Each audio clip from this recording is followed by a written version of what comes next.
Você já ouviu falar nas 5 liberdades dos animais? Pois é, elas existem e devem ser respeitadas. E eu vou falar bastante sobre isso agora aqui no nosso canal.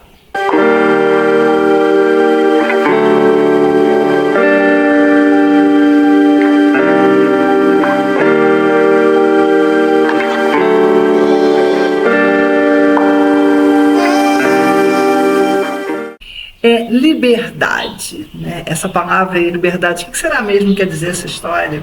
Até para definir é complicado, né? E Cecília Meirelles fala uma coisa muito bonita. A liberdade, essa palavra que o sonho humano assim, alimenta, que não há ninguém que não entenda, mas ninguém que explique. E aí, às vezes, nesse mundo que a gente vive, a minha liberdade, o que os animais têm a ver com isso? Principalmente nossos amigos de 4 patas, né? Se fosse um animal preso em cativeiro, né? Então, um animal silvestre preso em cativeiro, você quer dar liberdade para ele. Mas aí também tem a história, se ele já foi acostumado, já nasceu em cativeiro, ele nem pode ser devolvido para a natureza, né? Mas isso é uma outra história que não é o assunto nosso agora, ok? Então, olha aqui uma história interessante. Para a gente falar da liberdade dos animais, vamos começar a contar uma história. Em 1964, um jornalista veterinário do Reino Unido, ele escreveu um livro, né? Animal Machines, Máquinas Animais. Vi que corta esse pedaço aí que eu não sei falar inglês. Então vamos lá, começar de novo aqui. Hoje eu estou boa, né? Depois do conceito de liberdade, então vou falar da história. Então, para que a gente consiga entender melhor essas liberdades dos animais, vou te contar uma história. Quem que não gosta de história, né? Fala uma história, todo mundo para ouvir. É bem assim. Mais ou menos no ano de 1964, o jornalista veterinário britânico, ele escreveu um livro, né, intitulado, né, se fosse fazer a tradução, Máquinas Animais, onde ele descreve as condições que os animais se encontravam naquele momento, no caso da bovinocultura, de suinocultura, de avicultura, que os animais não tinham condições de se mexer, de ficar em pé, de ter uma vida digna, né? Independente se o animal era de produção, né, falando mais em casos de produção, como foi abordado nesse primeiro momento, mas todos os animais merecem respeito, né? Merecem respeito. Então, eles não tinham a menor... eram desrespeitados e, ao mesmo tempo, as condições de vida deles eram muito ruins. A partir daí, a partir desse livro e desse levantamento, né, a coisa foi evoluindo, graças a Deus, para o conceito de bem-estar animal, onde fala-se das 5 liberdades que os animais têm, tá? Que liberdades são essas, Leila? Então vamos lá. A primeira liberdade que todos os animais devem ter e possuir é a liberdade. Ele deve estar livre de fome e sede, né? Isso aí é o básico, tá? Fome e sede. Então, o animal ele tem que ser alimentado e fornecimento de água da forma adequada, para a espécie, né, com alimento adequado, na frequência e adequado para cada espécie. Ou seja, nenhum animal pode passar fome ou sede, né? Isso aí está totalmente fora, né, de contexto, tá? Nenhum animal, nem um ser humano também. Ok? Segunda liberdade seria a liberdade a nível de desconforto. O que seria essa história de desconforto? O ambiente que o animal vive tem que trazer conforto, então ele tem que ser limpo, ele tem que ser arejado. Por exemplo, quando no caso da bovinocultura, quando ficam os animais de confinamento, tem que ter existe todo um padrão de quantos animais eu posso colocar naquele espaço. A questão de piso, pensando que os bovinos, o casco deles, né, não foi feito para piso duro, tá? Então, também essa liberdade de desconforto. E vamos trazer para os nossos amigos de 4 patas, né? Por exemplo, você tem um filhote. O filhote não pode ficar preso dentro de casa. Ou num apartamento, um espaço reduzido. Ele precisa o quê? Ele precisa movimento, ele precisa de ar livre, ele precisa, inclusive, até contato com a natureza. Então, ele tem que estar livre de desconforto, tá? A outra liberdade, livre da dor, doença e injúria. Então, é responsabilidade do proprietário rural, passando, né, animais de grande porte, o dono de granja, e nossa como tutores. Se eu trago um animal para morar comigo, um amigo de 4 patas, é da minha inteira responsabilidade, tá? A questão da sanidade, a qualidade dessa saúde desse animal, em termos de vacinação, em termos de controle de endoectoparasitas. Eu sou o responsável. Então, ele tem que estar livre disso, de doença, injúria, tá? E de dor também. Outra coisa que é importantíssima, né, e também, como todas as outras, a quarta, a liberdade de expressar o comportamento natural da sua espécie. Então, se é cachorro, cachorro late, ok? Gato vai nos móveis e afia as garras. E é o direito dele. Ele não tem que ser tolhido por isso. Não tem que ser tolhido em momento algum.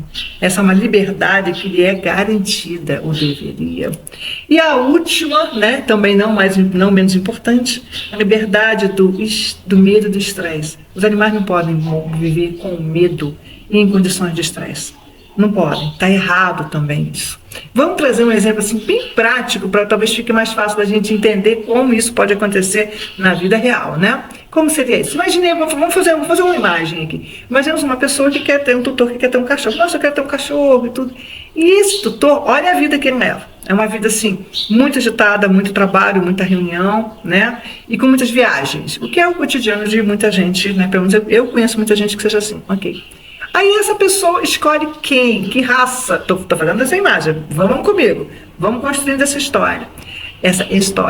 Que raça que essa pessoa escolhe para ter como amigo de quatro patas para ficar com ele em casa? Um labrador retriever. Tá errado. Mas Lili, vai que a pessoa é bacana, a pessoa tem condição, tem espaço, tem quem cuide. Por que ela não pode ter um labrador retriever, né? Por causa de quê que não pode? Poder pode, ok. Mas qual é a particularidade dos labradores e golden? Eles são, uma grande amiga minha me falou isso uma vez, eles são cachorros, né, de dono e não de casa. Eles têm uma ligação tão forte com a gente, tão forte, tá? Que eles precisam da gente. Então, se eu, no início da história, né, lembra que eu falei como é que seria essa pessoa? Essa pessoa viaja muito e trabalha muito. Então, ela vai ter tempo para estar com esse animal que precisa tanto, com esse amigo de quatro patas que precisa tanto dela, porque precisa mesmo, é uma codependência mesmo, tá? É um processo assim, eles têm uma ligação muito forte com o futuro. Ah, Leila, meu cachorro tem, então todos eles têm, mas vamos continuar na minha história aqui, vamos construindo. Vocês acham que se essa pessoa realmente trouxesse um golden para morar com ela, ou um labrador, seria uma boa opção? Não. E qual a liberdade que liberdade esse animal deixaria de ter? Ele deixaria de ter liberdade de expressar o seu comportamento. Porque se ele tem essa dependência, essa ligação tão íntima, tão próxima, ele vai tentar expressar, mas a pessoa não corresponde pelo ritmo de vida dela. Está errado? Não está errado. Está tudo certo. Talvez a escolha da raça tenha sido errada, né?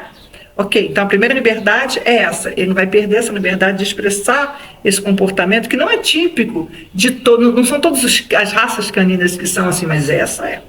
Okay.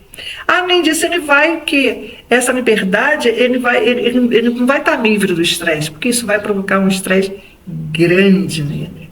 Toda vez que o tutor sair, ele não sabe se volta. Ok, o que vocês acham que vai acontecer com esse amigo de quatro patas? Vou contar para vocês, assim, das minhas experiências aqui. Ele vai começar a se tornar muito ansioso, né? A ansiedade, você vai desenvolver essa ansiedade por separação. E essa ansiedade ele vai manifestar de algumas formas, que podem ser destruindo a casa inteira, sabe? Marley e eu, aquela história assim. Pode latir demais. E também ter dermatite psicogênica, que é uma lambedura de patinhas por fundo emocional. E se a pessoa chega em casa e vê a casa destruída, o que ela vai fazer? Brigar. E aí ela está brigando por um problema que ela mesma provocou, porque ela tirou a liberdade desse amigo de quatro patas. Vocês entendem aí a nuance da história, tá? E um outro exemplo bem rápido, os gateiros de plantão, né? Não me deixam mentir. O que os gatinhos fazem, né? O que é comum deles? Afiar as garrinhas. Aí você traz um gatinho para sua casa, ele começa a afiar onde ele quiser, né, gente? Onde ele quiser, vai ser mesmo. Naquele sofá caríssimo que você comprou, na cortina, desfiar tudo. Você vai brigar com o gato, sendo que o comportamento dele, você está tolhindo essa liberdade dele de expressar o seu comportamento.